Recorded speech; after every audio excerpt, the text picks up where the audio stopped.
Under a clear sky, Chihiro and Shiba stop before an ancient structure.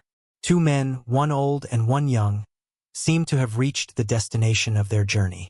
Shiba, with his weathered appearance, exclaims about the beautiful weather, but Chihiro only responds indifferently, his mind seemingly drifting to some distant place. Memories take him back to the old days, where the sound of the iron-forging hammer echoed steadily every day. His father, Chihiro Rokuhira, was a renowned swordsmith. He was a strange man, who could be frighteningly stern before the blazing forge, but became silly and childish when facing the goldfish in the glass tank. He talked to them, treating them as soulmates, even bringing home 3 goldfish with a naive belief in feng shui. Red brings luck, black wards off evil, and the tricolor brings good things. The Chihiro of those days, though always grumbling about his father's eccentricity, silently took on the responsibility of caring for the fish. He understood that behind that goofy exterior, his father was shouldering a massive responsibility. Kunishige taught him that a sword is not just a weapon for killing, but also a tool to protect the weak and open up a new era. But he also did not hide the cruel truth. The swordsmith is an accomplice to death. When handing a sword to someone, the burden of lives will weigh heavily on the smith's shoulders. Chihiro's oath at age 15 to follow in his father's footsteps still echoes in his ears. But then tragedy struck. Time passed, and 38 months after that fateful day, Chihiro is no longer the innocent boy he once was. The city is now plunged into darkness under the rule of the Korigumi gang and mysterious sorcerers belonging to the Great Dragon Society. They use violence and fear to oppress the people, hanging those who resist as a brutal deterrent. Chihiro now bears a long scar on his face and a deeper scar in his soul. He became the terror of the criminal underworld. In a bloody purge, Chihiro single-handedly slaughtered the Korigumi subordinates. Amidst pools of blood and corpses, he clutched clues about his enemy, his eyes burning with hatred. He does not fight for empty justice. He fights for revenge. Every morning when washing his face, the scar appears in the mirror, reminding him of that horrific day, of the death of his respected father. Chihiro confesses to Shiba that every day he washes his face with hatred. That is the only fuel that helps him survive and continue to swing his sword. Shiba, Kunishige's old friend, now accompanies Chihiro. Though worried that hatred will gradually destroy the young man, he does not stop him. He understands that this path is the destiny Chihiro has chosen. Both stand looking at the corpses publicly hanged in the middle of the street, a testament to the Korigumi's cruelty. Chihiro looks at that scene with cold but determined eyes. He calls them scum. Having located the enemy's base thanks to the directions of desperate locals, Chihiro and Shiba head towards it. At the Korigumi hideout, the guards are still casually joking, unaware that death is knocking at the door. Chihiro grips his katana tightly, ready for a bloodbath to reclaim the blood debt of the past. Inside the hideout, the mocking laughter of the Korigumi thugs still rings out arrogantly. A black-haired man, holding a sword hilt in his mouth, stands on a table bossily declaring he will throw out anyone who dares to approach. But that confidence is quickly extinguished. Before the words are finished, blood has spilled. A black shadow strikes like a hurricane. Chihiro appears, without a hint of hesitation, his blade swinging, cruel and precise. "Sorry," he says, his voice ice-cold yet maintaining a chilling politeness, "for interrupting your conversation." The crowd is in chaos. Those who were aggressive just a second ago now fall at the young man's feet. Blood stains the room red. A petty boss tries to regain his composure, shouting to ask the intruder's identity, but his answer is only Chihiro's eyes burning with hatred. In the corner of the room, a white-haired man is tied up, a hostage or perhaps an informant, watching the scene with utter astonishment. When the guards panic, he smirks, whispering a truth that makes everyone shudder. "That kid is the son of Kunishige Rokuhira. You guys know him, right? That name is like a curse. Kunishige Rokuhira, the legendary swordsmith. And now, his legacy stands before them, hand gripping the sword named Enten. Facing the bearded gang boss, Chihiro does not flinch. The boss, who was just torturing a young man to extract information about his sister, now trembles before Chihiro's killing intent. I came to ask a few things, Chihiro growls. A piece of trash like you doesn't deserve to wield a katana. Chihiro activates Enten's power. The space around him transforms. Illusory goldfish, red, black, and tricolor swim through the air, carrying deadly energy. With the command, Kuro, a blast of dark power explodes, taking the shape of giant fish devouring and tearing apart the enemy. The room is submerged in a sea of blood and black ink. Men in black suits fall like straw. Shiba, who has been watching from the start, calmly lights a cigarette, his gaze pensive as he watches the young man bathing in slaughter. He understands that Chihiro doesn't care if the opponent is human or monster. He only knows one thing: kill or be killed to find the truth. As the bearded boss lies gasping under the blade, Chihiro coldly interrogates him about the Hishaku, the mysterious group of sorcerers behind everything. The boss, in extreme panic, denies knowing that name, but he admits the existence of monsters backing him. Play dumb all you want. Chihiro finishes him off without mercy. I bet your lackeys will be very happy to see you in hell. The battle ends, leaving behind a desolate scene. Shiba walks over, looking at Chihiro with worry but also pride. Memories rush back into both their minds, taking them back to the tragic moment 38 months ago. That was the day Chihiro's world collapsed. When Shiba rushed to Kunishige's secluded house, it was too late. The protective barrier was broken. Kunishige Rokuhira had fallen. Chihiro, then just a boy, was heavily wounded and fainted amidst a pool of blood, having witnessed his father murdered by the Hishaku group. 3 Hishaku sorcerers attacked using cruel black magic. They not only killed Kunishige but also stole 6 Enchanted Blades, the most powerful masterpieces he had forged to protect peace. Shiba saved Chihiro from death by a hair's breadth, taking him out of that living hell. Waking up after the tragedy, Chihiro bore an indelible scar, both on his face and in his heart.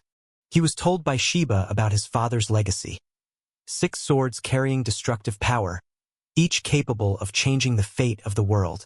But Kunishige didn't want them to become tools of war. He wanted them used to protect the weak. Never be obsessed with creating power. His father's teaching echoed in Chihiro's ears. Use your own eyes to see the world. But the world Chihiro sees now is only the red of blood. He swore to retrieve all the stolen swords and destroy the Hishaku, even if he must pay with his own soul. He holds in his hand the 7th sword, the final sword that Kunishige secretly forged and protected with his life. Enten. Back in reality, Chihiro stands on the rooftop of a high-rise in Tokyo. The city lights shine brilliantly below but cannot warm his cold heart. Since that day, there's still no certain information on the Hishaku, Chihiro mutters, gripping his sword hilt. But Dad's swords are likely being abused. I need to find them as fast as possible. Shiba appears behind him, announcing that the trap they set has caught prey. An enchanted blade has surfaced. Let's go, Chihiro, Shiba says. Yes, Chihiro replies, his determined gaze facing the Tokyo night. The Reaper Samurai's hunt has only just begun. In another hidden corner of Tokyo, a girl with strange two-toned hair is smiling cryptically. She observes the rushing crowd, dropping comments about the rotting society, where Yakuza gangs and large corporations are seeking stronger, self-defense options, alluding to the Enchanted Blades and Sorcerers gathering in this city. Tokyo is now not only a prosperous capital but also a battlefield for over 1,000 sorcerers and those wielding dark powers. At an underground information office, a secret wanted poster is put up, looking for someone with a flame mark on the back of their hand, the mark of the Hishaku leader. The wheels of fate begin to turn, sweeping everyone into an unavoidable bloody war. At Haru Haru Cafe, a somber atmosphere prevails as news of the underworld is discussed. The Hishaku, that mysterious organization, seems to have publicly admitted their actions. They not only assassinated Kunishige Rokuhira but also stole the Enchanted Blades. Hineo, the wise shop owner, has known the connection between Shiba and Kunishige for a long time, but this truth now becomes heavier than ever. Just then, the shop door bursts open. A small, timid girl appears. That is Charu. With a smudge-covered face and fearful eyes, she didn't come here looking for sweets, but for life. I want to hire a sorcerer for protection. Charu pleads. I am being chased by bad guys. Her story becomes serious when she reveals her pursuers carry the strongest katanas. Chihiro, sitting silently there, immediately pays attention. He offers the girl a hot bowl of tempura soba, not just to soothe the child's hunger but also to calm her panicked soul. Amidst the slurping sounds, shocking information comes from Charu's mouth. That sword emits clouds. Chihiro's pupils contract. Clouds? That cannot be a coincidence. That is the characteristic of Kuragumo, one of his father's 6 enchanted blades. Doubt vanishes, replaced by sharp killing intent. But the enemy doesn't make them wait long. The peace of the eatery is quickly shattered. A bizarre Daruma doll appears in mid-air, followed by ear-splitting explosions tearing through the night. Dust and debris fly everywhere. Sorcerer, run! Chihiro shouts, rushing to shield Charu from the blast. He realizes immediately, these guys are not average. They are subordinates of the one holding Kuragumo. Amidst the rubble, Chihiro draws Enten. I also have my own reasons not to hand this child over to you, he declares coldly in front of the surrounding thugs. The battle erupts. An enemy uses exploding Daruma dolls, mocking loneliness and death. He mentions Charu's mother with a bitter tone. Chihiro activates Enten's power. Dark energy surges, forming ghostly goldfish swimming in the air. Spirit energy is compressed so densely that it escapes the body and forms matter. That is the essence of the enchanted blade. Kuro, he commands. A slash carrying maximum spirit energy is unleashed. The enemy tries to counterattack with the Zich Bat Lak technique, throwing out black chains to bind Chihiro, but his sorcery shatters before the absolute power of Enten. Amidst the rubble still smelling of gunpowder, Chihiro stands silently. The enemy has been taken down. His chain technique with the ability to absorb and counterattack was completely useless against the overwhelming power of the enchanted blade. A luxury car pulls up. Charu sticks her head out the window, an innocent smile appearing on her smudge-covered face. She jokes about the protection fee, trying to dispel the tense atmosphere. But Chihiro does not smile. He looks deep into the girl's eyes, making a promise, not for money, but for destiny. I will protect you, because we share the same goal. The hunt for clues continues. From the defeated henchman, a name is uttered, Kuragumo, the enchanted blade bearing the power of clouds and thunder. To prepare for the coming battle, Chihiro takes Charu into hiding. At Hineo's shop, she is changed into new clothes, baggy but warm. The journey becomes a reluctant food tour. Charu devours everything. My brain is tingling with happiness, she exclaims. For Charu, these are rare moments of peace, reminding her of her late mother's advice. Live happily, but darkness never sleeps. At a luxurious bathhouse, Soujo Geniki, a notorious arms dealer and the one holding Kuragumo, appears. He knows Chihiro is holding Enten, and now the game is no longer a secret. I will change the plan, Soujo declares. No need to be sneaky anymore. Set a trap to catch both the person and the sword. He is Soujo Geniki, a man who worships power to the point of madness. Soujo publicly places a bounty on whoever takes Chihiro's head and captures Charu alive. The news spreads, shaking the entire Tokyo underworld. And then, Soujo appears in person. Chihiro rushes in to attack with lightning speed, opening the clash between 2 enchanted blade wielders. During the fight, the horrifying truth about Charu's clan, the Kayonagi clan, is revealed.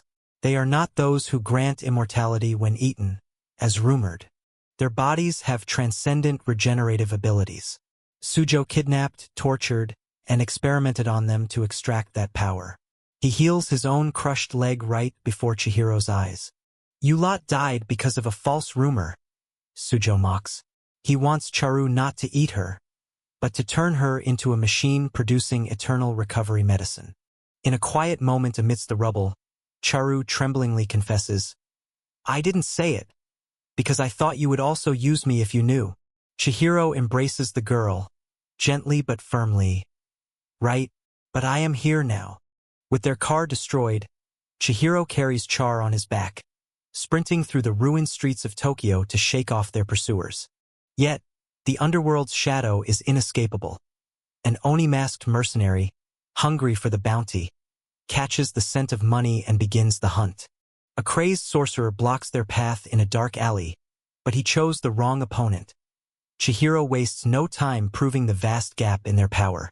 With just a few sharp strikes, he completely overwhelms his foe, forcing the enemy to realize in terror that he is facing a true monster.